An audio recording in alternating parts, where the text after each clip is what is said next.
The Superintendent's Informational Committee meeting for April 4th, 2016. We can start with the Pledge of Allegiance. I pledge allegiance to the flag of the United States of America and to the republic for which it stands, one nation, under God, indivisible, with liberty and justice for all.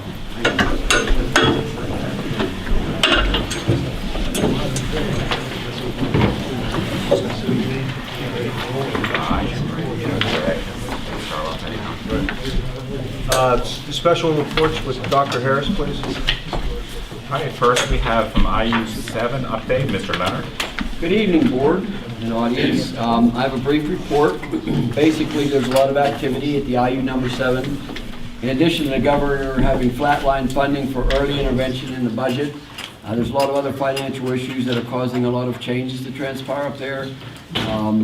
There'll be some teacher movement, furloughs, transfers of entities, issues going on, potential furlough pool being developed to help with the disposition and relocation of those teachers.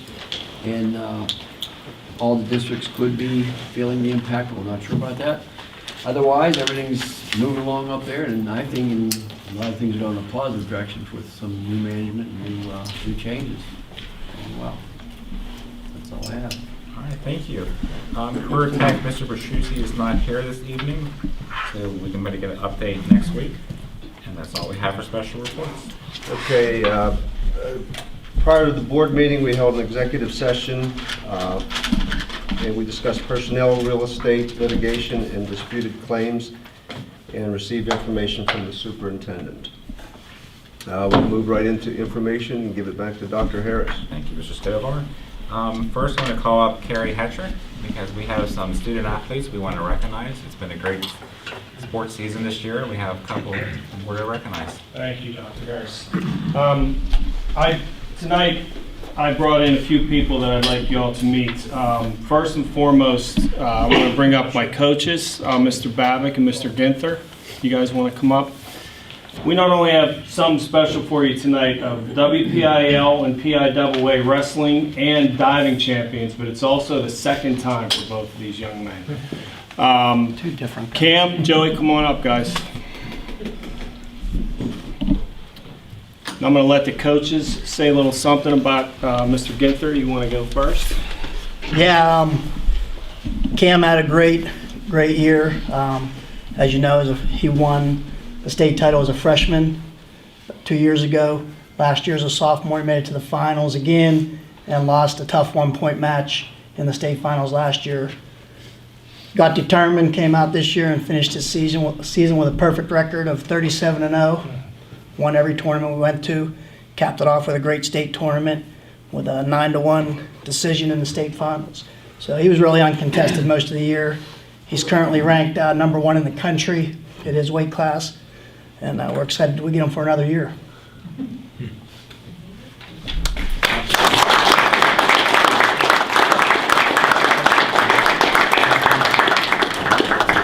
Thank you, appreciate it. Thank you. I understand you're going to Virginia? Yes. Congratulations. Thank you, appreciate it. Thank you. Thank you. Congratulations, great season. Thank you, appreciate it. Cam, congratulations. Thank you. Thank you. Congratulations. Thank you. What's your weight class? 145. Thank you. Appreciate it. That was a loaded WPIAL champion. Should I be trying to take you down to the champion? I'm ready for it. Brian says that you're the favorite grandchild.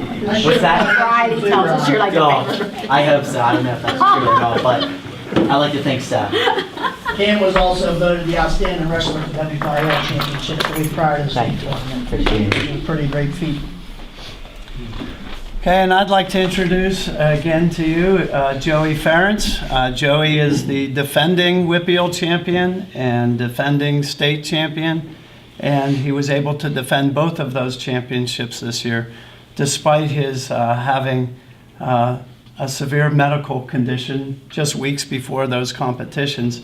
He was able to recover quickly, and he dominated once again the WPIAL championship, and went on to Bucknell and competed at the state level and I squeaked out a closer one, a little bit too close for our comfort, but he definitely showed his class again. A lot harder to defend a title than to win a title, I've always thought. And he had a target on his back all season, but the things that we saw down at the pool this year are mind-boggling. Hopefully you got a chance to see Joey dive, because it really was special to see that. And he's a 3-time county champion as well, and he'll be continuing his diving career at the University of Pittsburgh. So we're very, very proud of him. Congratulations to you.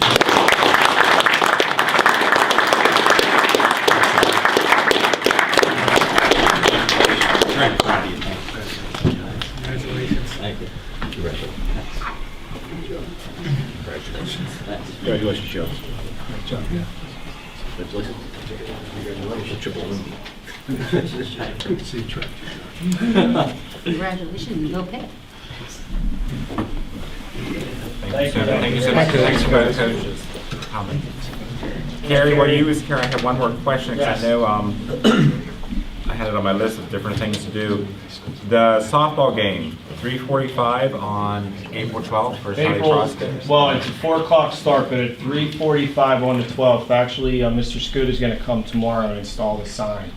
I'm going to take a ride back. I have a couple spots I was looking at, but I'm not quite sure where I'm going to put it. But tomorrow, we're going to put the sign up tomorrow, and we're going to have like an unveiling or a dedication prior to the game on April the 12th, with hopefully the weather cooperating, because this week it's not going to cooperate too well. So, but April the 12th. I appreciate it. Okay. Thank you. Thanks, Carrie. Thank you. And coaches and students, you're more than welcome to stay for a whole entire meeting, or you're more than welcome to leave. We're not affected either way. We completely understand busy schedules and everything. We have a construction update. Mr. Ingles? Thank you, Dr. Harris. Dr. Harris, can we get a picture? Oh, yes. George, Hold on a second. Picture. We need a picture with Picture for the website. Yes, George is on paper. Paper. We have Georgia. You want our Coaches and the kids. Oh, yes, in front of the beautiful wall. She goes in front of the banner. They go in front of the light bill in the back half of Get those lights. In front of them. Other one, too. The other side. We still have to come up with a better. We have to do I'll talk to you. You want to do it back there? So we never miss it. Never miss it. We're going to stand in front of it.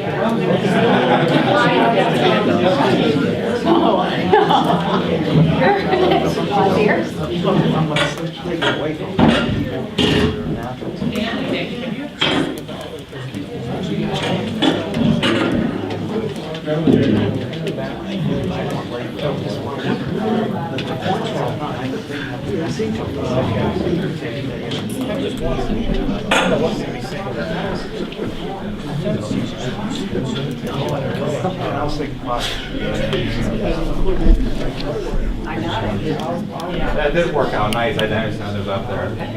Sorry.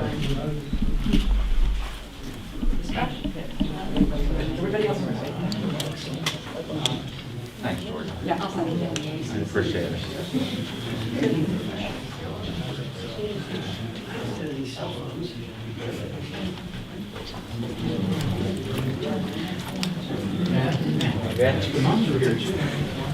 Congrats again. It's awesome. Yeah, I just. Thank you, appreciate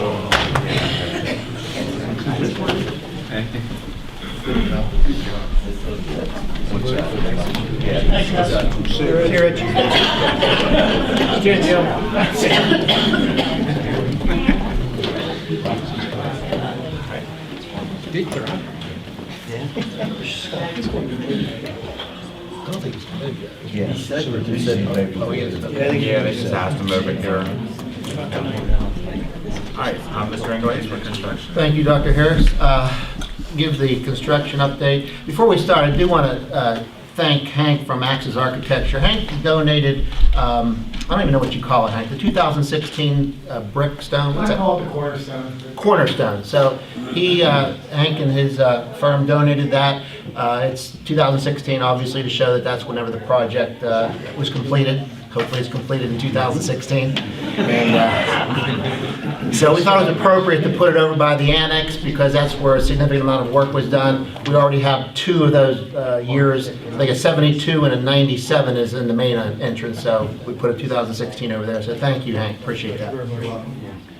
I'm just going to give a brief overview. We did, I think we reported on this last month, but the annex has been taken over. We're using it now for the basketball program, volleyball program.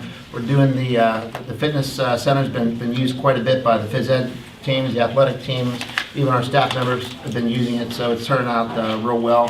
The auditorium had its real test this past weekend with the musical The Princess and the Pea was performed there, so if anybody hasn't seen it, we still have 2 more shows this weekend, so don't be afraid to show up. Anyway, the feedback that we got was very good. The sound, the lighting, the kids did a great job, so I think everybody's very happy with the facility, so we're pleased with it so far. So hopefully it all works out and we'll continue to have some great performances there for a long time. You guys did a great job with that, so thanks, Hank, for working on that with us. We do have some change orders. The total amounts to approximately $29,000. Renee, do you want to touch base with those a little bit and go over those, or Hank? I don't know which one's due up for that. I can do it. Okay, go ahead. I have in front of me. There are several. There was we visited the landscaping plan, and the contractor had made comments that the size trees that were specified he was having a hard time finding. So we reduced the size of the trees that were allowed and reduced from 94 to 90 trees, and that ended up being about just under a $6,000 credit to do that work. We in the TV studio section, the production area, there's a section of this space that gets a blue screen painted on it, and the teacher had requested that it be a little larger, and some of it was meant to be concrete block that was painted, and he said it would be better if it was all smooth.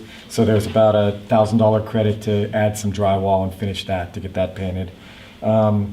There was another bearing wall that was found in the kitchen area when they did the demolition. Now this wall runs perpendicular to all the other bearing walls in the building. The main bearing walls in the building run parallel with the corridors. This one, for some reason, is perpendicular to the corridors. It was in an area where there was a drywall hard ceiling, so you couldn't get above it beforehand. When they took the ceiling out, the contractors found that it was running that way. So we looked at the possibility of changing the plan, but there really wasn't any way to change the plan. So the only option was to add a beam for that. That was about $4,500. There's a existing air intake over by the pool entrance, or the athletic department entrance, that is being abandoned. And our understanding from Jim Bracco is that when there's a driven rain or a driven snow, water would get into there and leak. And since it's being abandoned, the concept was to just cap it off. That it's a large. The change order is about $2,000, but it's a large opening. It's 10 by 12. It's big, so that's why that number is that. It's to put an insulated panel on that. The auditorium smoke hatches. This is one we've talked about several other times. We had come with an estimate of about $30,000 to $40,000 to do this. This is the one where the smoke hatches in the stage were not functioning. I guess they've been wired closed and caulked and those types of things. And we looked at it to see if they could just be abandoned, but code required them to be in. There were 3 existing. When we did the calculations for the code, you only needed 2 of the 3 to be replaced.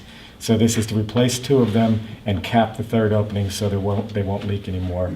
And that's $26,000, so it came in substantially lower than what we had anticipated. One of the nice things was they're actuated with a heated fuse disconnect, so if there's a fire in the area, it creates heat, it melts a fusible link, and the doors open. So they didn't have to be also connected to the fire alarm system and controlled by the fire alarm system. So we were able to save money with the electrical contractor for those. Pool regulator replacement. I guess Jim Bracco had met with the contractors, and there were some smaller lines, some half-inch lines for some things in the pool that he said were sticking, and he was having trouble with, and he said he was going to have to replace them anyway.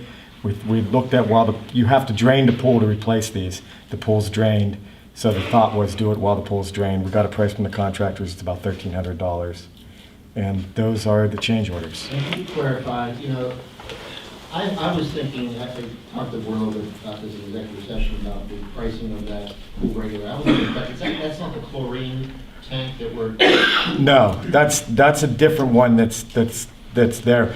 This one is for actual regulators. They're electronic switches that allow water to go in and out at different levels and those types of things. And there's some, and they're also being, we're also putting some ball valves on them to separate them, so if there's anything happens in the future, they can get easy access to them. There's also another potential. Mr. Bracco wanted something for the chlorine, to put it inside the building and regulate the chlorine levels. And are you familiar with what I'm talking I'm about? not familiar with that. Is that part of this also? Is that why these regulators needed to be replaced? No, these regulators were, Ed told Pyramid while they were on a punch list, walked in, he needed them done. That's what Okay. transpired. I just wanted to clarify, because I know there was some other work. The The one that I know regarding the big chlorine tanks was, once the chlorine tanks were removed from their location, drained and removed, you could see that there was some deterioration on the pool wall because of spillage of the chlorine. The chlorine has deteriorated some of the concrete on the outside of the wall there, and then caused some deterioration of some rebar there. So we did a sketch. We brought a structural engineer out to look at that. There's a sketch to repair some of that, but we don't have any pricing on that yet. It's not. It won't be a large number, but Adding a tank or doing some work there, but I think he was doing that out of his budget. So that's where I'm getting confusion. So sorry about that. And he's going to move that tank outside of the building. Right, that's what it was, yeah. And we're, as we're talking here, obviously we're doing a lot of work in the pool. We just started the pool work here the last week or two. We're doing extensive work in the kitchen, as was said, and the training room. Those are really the only 3 areas that we're focusing on right now, but those are big areas where there's a lot of work to be done. and the outside is going to start picking up now. The site work, yes. The site's going to start planting the trees this week probably, or next week. They were, that was the schedule, but at the meeting today, they talked about wanting to spread the topsoil first. Right. And that has to dry out a little bit before they can spread it. Anything else? I didn't have anything else. Thank you. Thank you, Mr. Inglaze. Do you have anything else for buildings? No? Anything else? No, I'm sorry. Thank you. Oh, well, the one thing I do want to say is the contingency is sitting at $298,000, so that figure is accurate. Okay, $298,000. We have about 4 months left in the project. I'll give you an update from the Penn Trafford Community Education Foundation. Our next meeting is May 11th at 6:30 at the high school library. We are still seeking new members to be a part of our committee. We are a small board, very productive. We've probably raised close to $200,000 since we started. All that money goes for classroom grants and supplies, things that our teachers need. But again, we are a very small board, perhaps 11 members. But we can have up to 16. So if you know of anybody who wants to join the board, please come out that evening. We just passed out April 1st, $18,000 worth of teacher grants.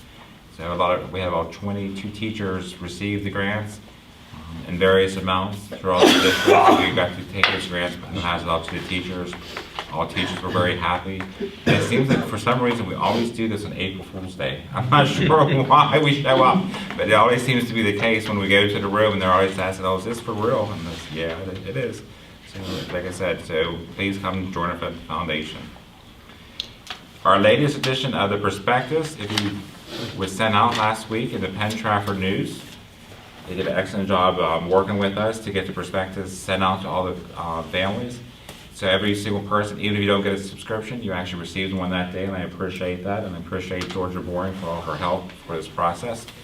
But if you did not receive a prospectus, we have some extra left over, so does anyone in the audience still need one? No? All right. Let's have some more. But we got a lot of good feedback from it, so I really appreciated everyone's time who worked on it for the season. As Scott mentioned earlier, Once Upon a Mattress, this past weekend. I said and Princess and the Pea, didn't I? You said the Princess and the I Pea, get it. but that's It's okay. the same thing, right? Almost? It's based on the story of the Same Princess and the Pea, concept. Yeah. but it's the Once Upon a Mattress. That's close. Excellent show. I'm not just saying that because my son was in it, but I saw it 3 times. And I'll see it for 2 more, exactly. But I'm doing it in 5 different sections, so I'm seeing each section of the auditorium so I can get a feel for how everything looks and sounds. So, really good job. They just do an amazing job. Everything we do, from entertainment down to our sports, down to our academics, the kids always make me so proud. And it's always so nice to see what the kids do. So it's just outstanding. And speaking about our kids, the last one I have is a bus driver. He took the kids to Virginia for the percussion team. He actually wrote me a handwritten note. I haven't received a handwritten letter in a long time through the mail, so it's kind of nice to see that. It's great, it's actually on a bus inspection report. That is on the back of it. But I really appreciate it. I mean, I got this, I was like, this is really nice, but he wanted to say how great the kids were and how much polite they were going down and how much fun they were.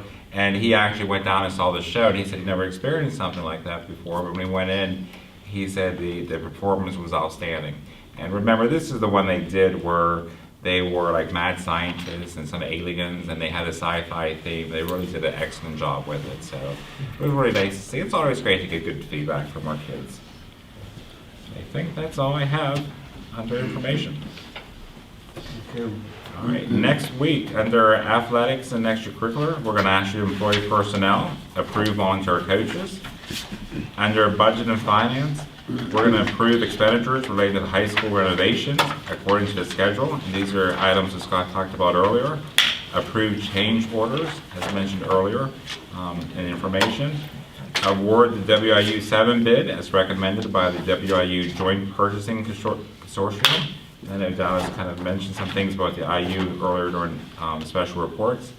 And we're going to ask you to approve a firewall as well as a camera lease. I know the camera lease is not there, but that's one thing we need to add because we also have information on that.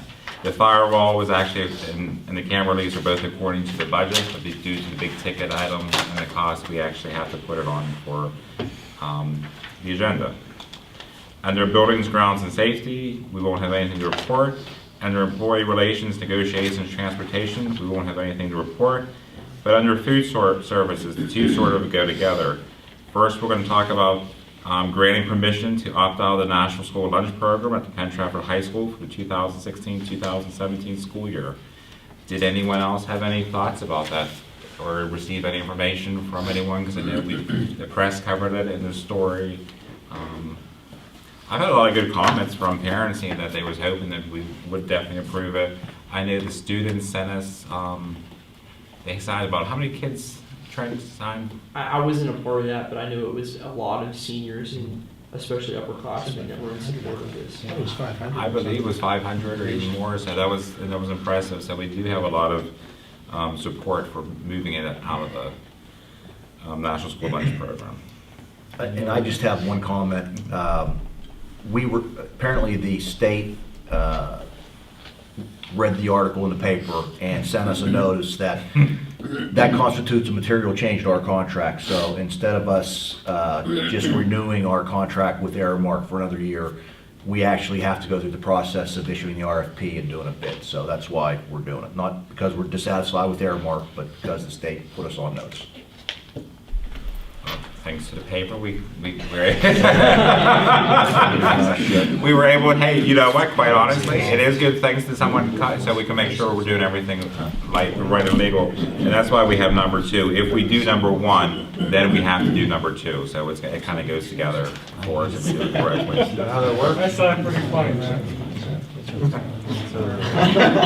Just caught that. Oh boy. Personnel and curriculum. Approve substitute teachers and support personnel. Authorize Act 80 days for 2016-2017. Approve leave request. Approve the textbook purchase. Remember, we have been piloting all year or half a year the Envision Math series. This is the updated version to the one we used prior that actually did the district very well. Remember, for like the longest time, our elementary school will always remain #1 for mathematics.